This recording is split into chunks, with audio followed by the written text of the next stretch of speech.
everyone. I am Bhavna Khanna and I have secured rank 3 in GAT-B entrance exam in October 2020. So GAT-B happened for the first time this year and its syllabus is completely different from SEED conducted till now. For part A, it's 60 questions from PCMB from your classes 11th and 12th. No NEET or JEE level preparation is required. You just need to revise up your basics. For subjects like mathematics and physics, straight formula-based questions would be asked. You just need to revise your formulas and basic concepts. For chemistry, going through your NCERT is more than enough.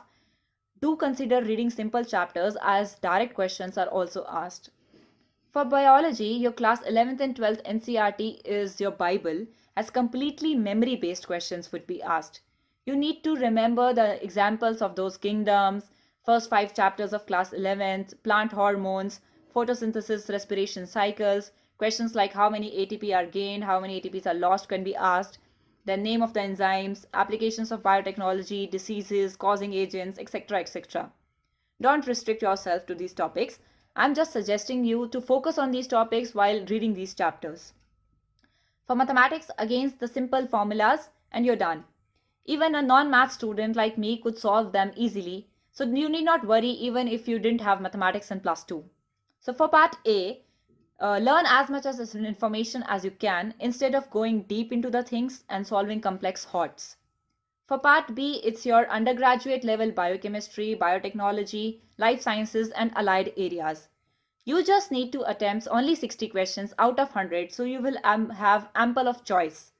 I am a bachelor student of biochemistry and I just revised my undergraduate level class notes for topics like immunology, molecular biology, biomolecules, enzymes, genetic engineering, biotechnology, techniques of chromatography, spectroscopy, microscopy, tissue culture, cell structure and signaling, etc.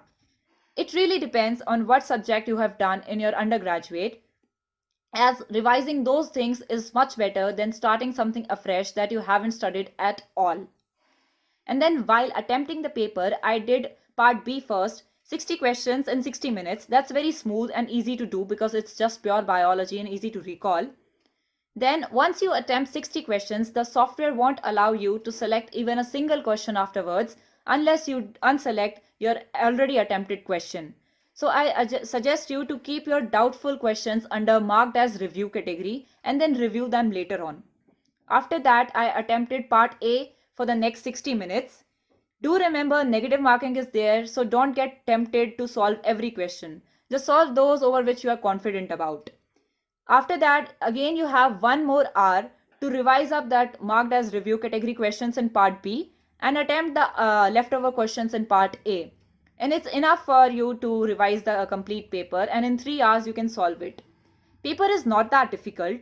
You just need to keep the strategy right, stay focused, and do revise whatever you are studying. All the best.